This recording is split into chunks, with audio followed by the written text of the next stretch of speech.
mtoto ameshatolewa kwenye ndoa yake, lakini wakazidi kumuinda, huyo Nyangoma nisingelikuwa naye. Nyangoma akawindwa, mtoto akateseka, ana mimba ikaibiwa kabisa. Ana mimba ya miezi 6, lakini mtoto yuko kwenye bleed. Wakati mwingine Nyangoma, mimi nazidi kumlilia Mungu, nakimbia kanisani namlilia Mungu, nasema mwanangu Nyangoma, Mungu muangalie, Mungu mtetee, Mungu mshindie, mkomboe. Nyangoma akafika wakati wa kuniambia, mama, mimi nimetoka kwenye ndoa, lakini ninavyosikia akasema nataka nijinyonge. Akasema na leo nilikuwa kabisa nimeshatafuta kama, lakini nikwambia mama, nimesema ngoja niende kumwangalia mtoto mzazi wangu. Nimeacha yani kamba nilikuwa nimeshaiandaa kabisa. Nikasema huyu mtoto anaondoka sasa. Nikasema nyangu, basi kaa hapa, natoka nje nakuja mara moja, tuje tuongee. Huko nikawa nimempigia bodaboda.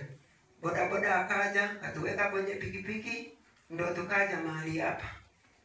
Basi nikakaa na Nyangoma, kweli mtumishi wa Mungu akampigia ngania mtoto wangu Nyangoma. Nikazidi kumlilia Mungu, huko tunatoka tunarudi nyumbani, Nyangoma yuko hovyo. Mwisho nikaamua hapana, ngoja nikae hapa kanisani. Mtumishi wa Mungu akapambana kweli, akafika wakati aendi hata kwenye familia yake kwa ajili ya familia yangu, kwa ajili ya Nyangoma. Nyangoma tumbo likapotea kabisa. Sasa mimi nikakaa na waza, hivi huyu mtoto wangu na hao wengine wako wanatafuta. Hivi nikakumbuka Ibrahimu alivyomtoa Isaka. Nikasikia roho inaniambia mtoe mtoto huyu sadaka.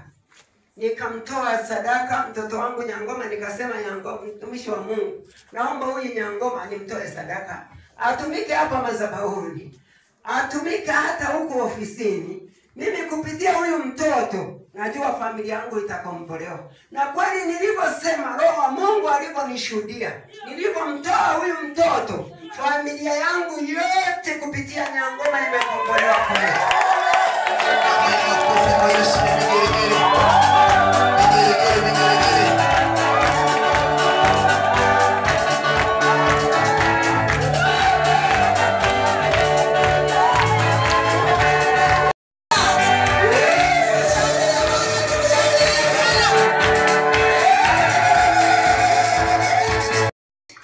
Nikakaa na watoto wangu Nyangoma, nikamshukuru Mungu amepona, nikamshukuru Mungu kwa ajili ya hawa wengine. Na huyu mtoto wangu mwingine, huyu wa pili, uzao wa pili, akawa yuko pale Rutunguru, na mwenyewe akaendelea kwenye mateso, lakini nazidi kumlilia Mungu, namlilia Mungu. Basi sasa huyu wa kwanza, uzao wa kwanza, huku nikimhubiri, wakati mwingine ninapoongea na mume wake na mhubiri na wahubiri. Basi nikasema, lakini mtu huwezi kumsababisha mtu aokoke, ila neema ya Mungu ikifika mtu anajileta tu. Basi bali wewe zidi kumuombea.